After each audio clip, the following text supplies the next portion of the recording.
What is the meaning of the word Hoover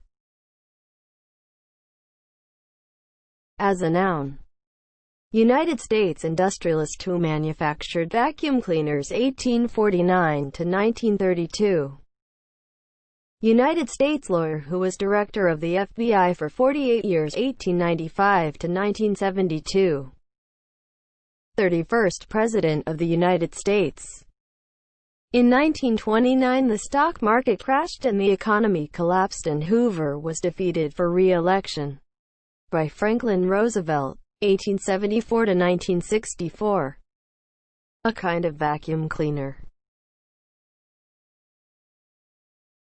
Hoover is spelled H-O-O-V-E-R.